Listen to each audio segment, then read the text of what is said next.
41. São muitos. edições. Agora foram... Você tem ideia quantos livros esse livro já vendeu? Quantos? Eu não tenho essa ideia, mas é muita coisa. Esse ano já até saiu entre os mais vendidos infantos juvenis e tal, porque tá tendo um apelo, né? É claro. Imagina. É para sempre. Agora, e esse apelo exatamente pelo lado do Oriente, dos árabes? Ele tinha vocação para ter um harém, alguma coisa? Conta agora um pouco a história do seu avô aqui. O vovô, ele era um cara muito criativo, muito carismático, né? Ele assim, com 9 anos, ele foi estudar no Pedro II e tinha o dinheiro dele para ir para a condução, então ele deixava de ir a pé para comer o chocolate que ele adorava. Aí um dia ele fez uma redação, não gostou, jogou fora, o amigo pegou e levou 10. Então ele começou a vender redação. Isso, né? Que então, maravilha. Vendeu redação e com isso ele conseguia andar de bonde, comer chocolate velho, quer dizer, e inventava essas histórias todas. Ele tinha mania de sapo, por exemplo.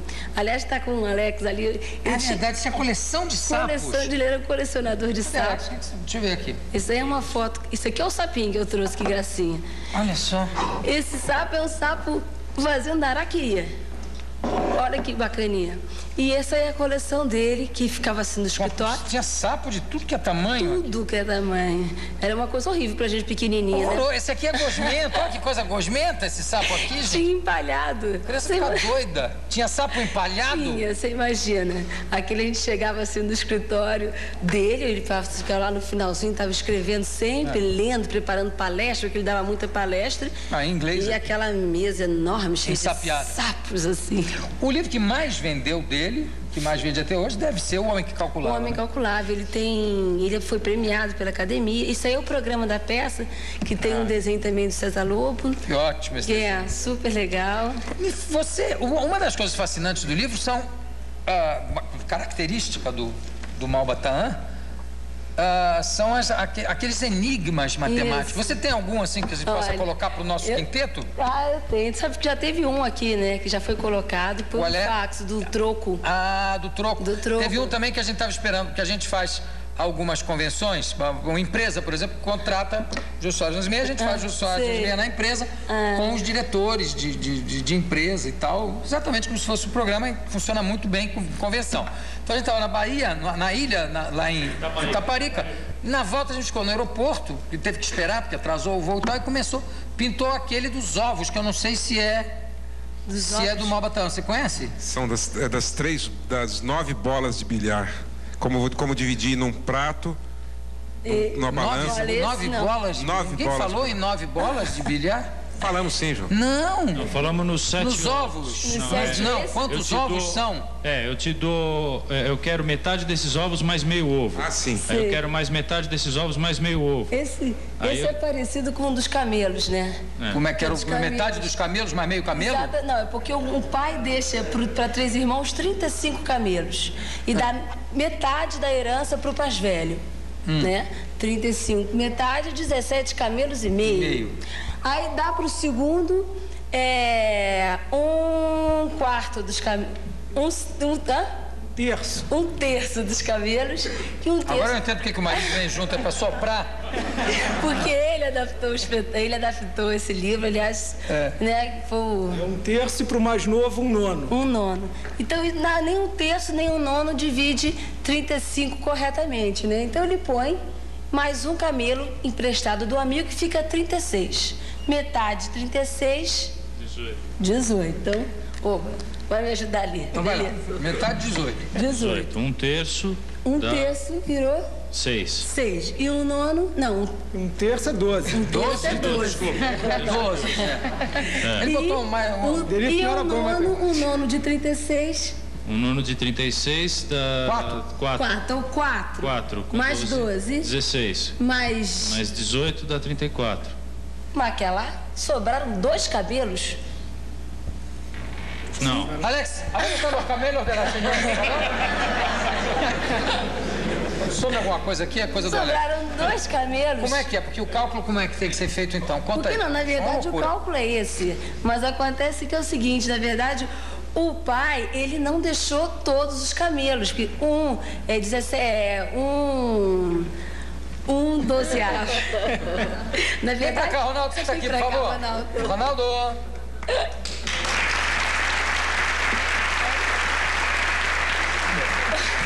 Mas vamos então o negócio dos camelos. Como é que eu não vou Então vamos lá, metade. É o seguinte, o pai não deixou, na verdade, o total, o montante, a unidade, né? Isso é um exemplo de divisão de fração, de soma de frações, né?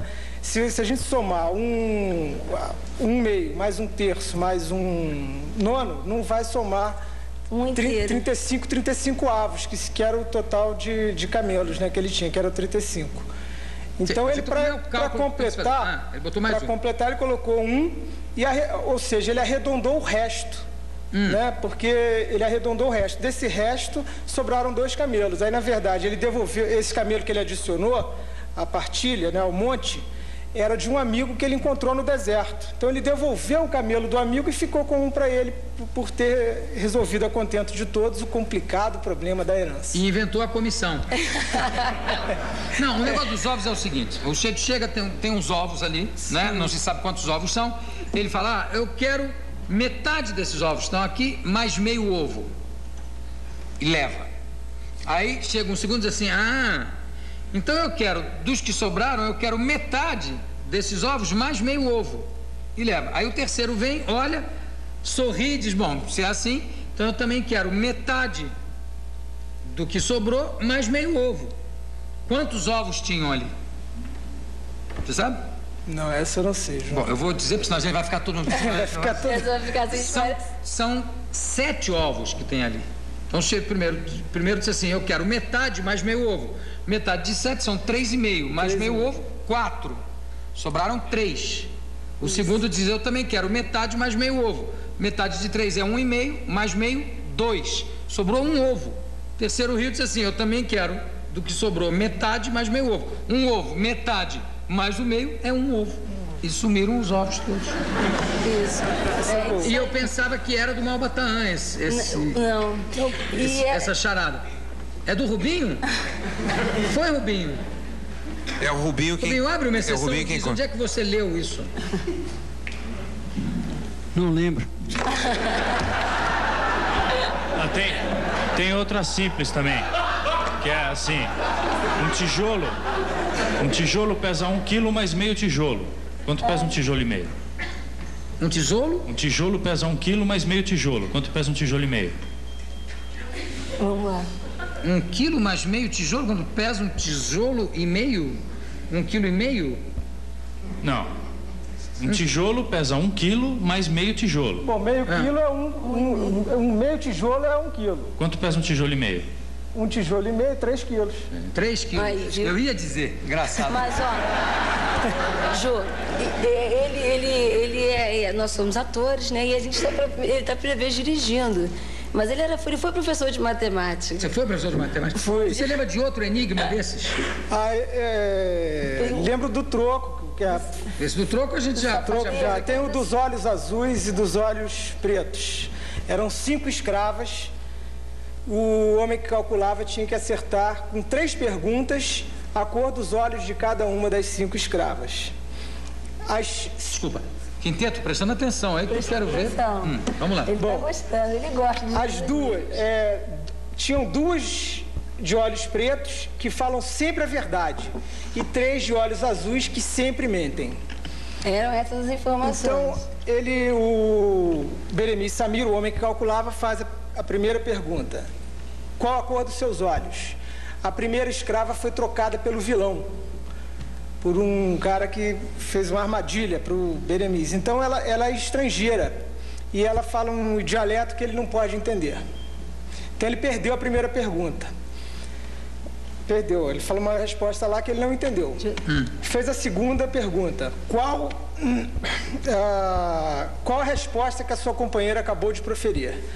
A escrava responde, ela disse que os olhos dela são azuis.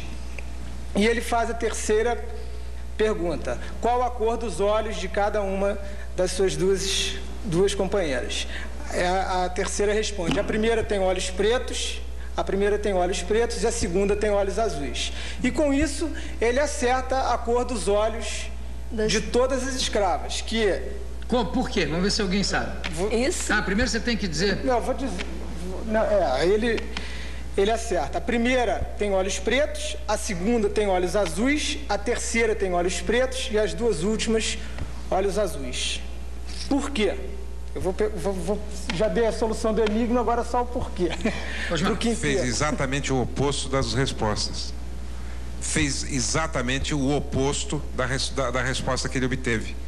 Não, a chave do enigma é o seguinte, do problema... Não, Osmar, não acho que não é isso. Não é só falar uma mentira. Isso não é uma adivinhação, entendeu? Isso envolve um certo raciocínio. É o seguinte, a resposta da primeira escrava só poderia ter sido: eu tenho os olhos pretos. Por quê? Se ela tivesse olhos azuis, ela mentiria. As de olhos azuis mentem, como eu disse, né? Então, se ela tivesse olhos azuis, ela falaria: eu tenho olhos pretos, quando ele perguntou qual a cor dos seus olhos. E se ela tivesse olhos pretos, qual a cor dos seus olhos, ela falaria: eu tenho olhos pretos. Preto. Certo. Então, essa era... Aí, Só podia ser preto. Só podia ser preto. Quando ele faz a pergunta para a segunda escrava, qual foi a resposta que a sua companheira acabou de proferir? A escrava fala: ela disse que tem os olhos azuis. Então é uma mentirosa. É uma mentirosa. Se ela é uma mentirosa, ela tem olhos azuis. Olhos azuis. Tem os olhos azuis. Exatamente. Aí a terceira, qual a cor dos olhos das suas companheiras? A terceira responde: a primeira tem olhos pretos, a segunda tem olhos azuis. Então ela fala a verdade. Ela fala a verdade porque confirmou que a segunda tinha olhos azuis. Então ela tem olhos pretos. Por exclusão, sobrou duas de olhos azuis. Mentirosa. Eu matei uma lá no aeroporto, que a gente estava fazendo, que é parecido com essa, mas é mais simples. São dois caminhos, tem duas pessoas, você está andando numa trilha e tem dois caminhos. Uma fala a verdade e outra fala mentira. Você só tem uma pergunta a fazer para descobrir qual é o caminho certo a seguir. Que pergunta que você faz? Você sabe essa ou não? Não, essa eu não sei. Essa eu matei. Aqui o Quinteiro testemunha. Tem um caminho perigoso e um caminho salvo. Sim. E tem uma pessoa lá que só fala a verdade e outra só fala mentira. Você tem que chegar e fazer uma pergunta, e com essa pergunta, qualquer um dos dois, né? Você faz uma pergunta e aí, para acertar o caminho. Você tem que fazer... Qual é o caminho bom? Qual é a pergunta que você faz? Sendo que um só fala verdade e outro só fala mentira. Eu teria que... Mas a mesma natureza que deve ser da mesma natureza desse... Não, você tem que fazer uma pergunta, a mesma pergunta para os dois. Não é? A mesma pergunta para os dois. Não, é uma pergunta só. É uma pergunta só para os dois. Não, para um só. Não. Uma única pergunta para os dois. Só. Não, para os dois. É uma para os dois. Quantas respostas são? São duas respostas? Não, você tem uma pergunta só para fazer para os dois. Não é para os dois. Não? Não precisa. Não precisa? Você chega para qualquer um e diz assim: se você só contasse mentira, como é que você me responderia? Se o sujeito que fala a verdade, ele vai ter que falar como quem conta mentira. Ele diz: eu apontaria aquela ali. E o mentiroso, como ele mente...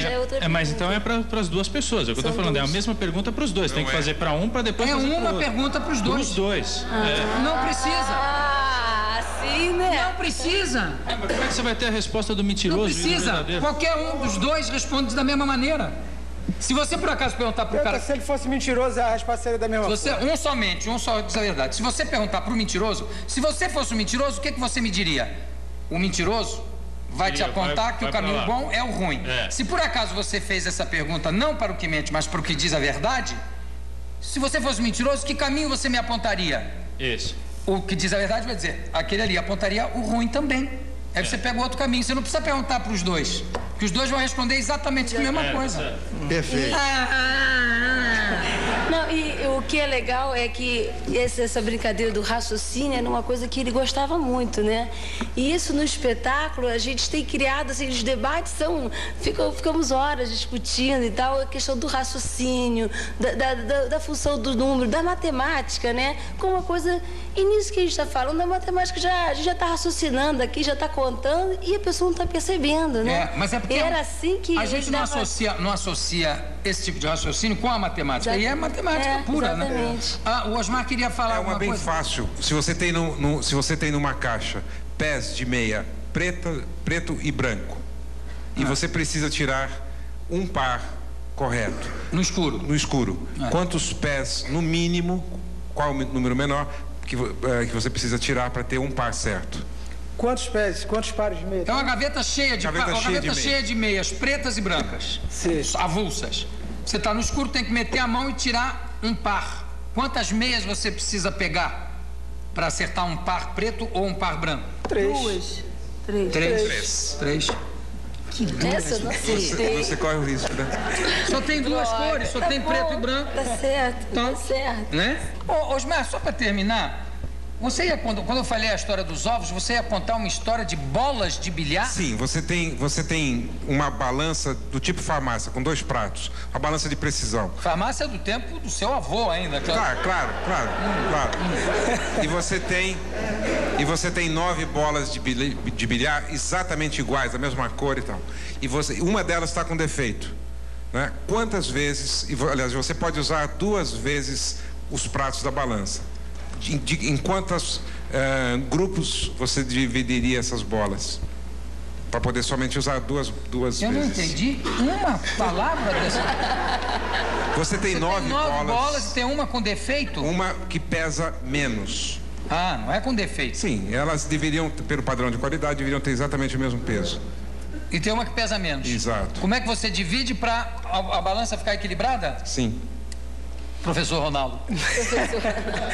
Esse problema tem num livro O Homem que Calculava. É o problema do Malbatã. É a pérola mais leve. Ele tinha que descobrir a pérola mais leve para que ele se casasse com uma princesa. O músico já transformou isso em bola de bilhar. Bola de bilhar, tá. Bêbado, tinha que ver. Mas eu não lembro desse problema.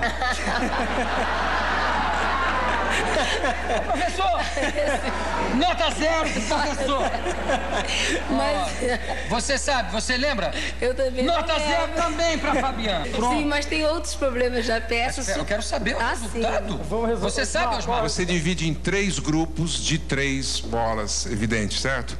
Se você colocar 3 bolas nesse prato, 3 nesse, se os pratos estiverem iguais, você já eliminou 6, você tem 3 ainda, você coloca uma bola num prato, uma bola no outro prato, se tiver igual, é a que está fora, se não, claro que vai...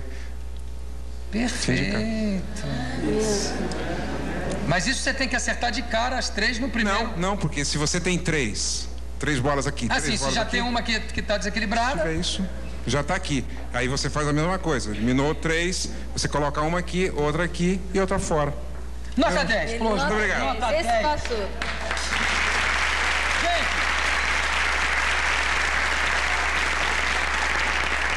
vamos brincar de mímica agora? Vamos. Obrigado pela presença de vocês. Eu conversei com a Fabiana Melo Souza, com o Ronaldo. Como é o seu sobrenome? Ronaldo Nogueira da Gama. Ronaldo Nogueira da Gama, o professor Ronaldo Nogueira da Gama, que vai tomar um 0 aqui. E a Fabiana Melo Souza, neta do tão querido Malbatã. Muito obrigado pela presença de vocês e pela participação aqui nessa entrevista tão lúdica, tão cheia de jogos. Sucesso com o espetáculo. Um beijo do Gordo e Doris Monteiro na Casa do Senhor.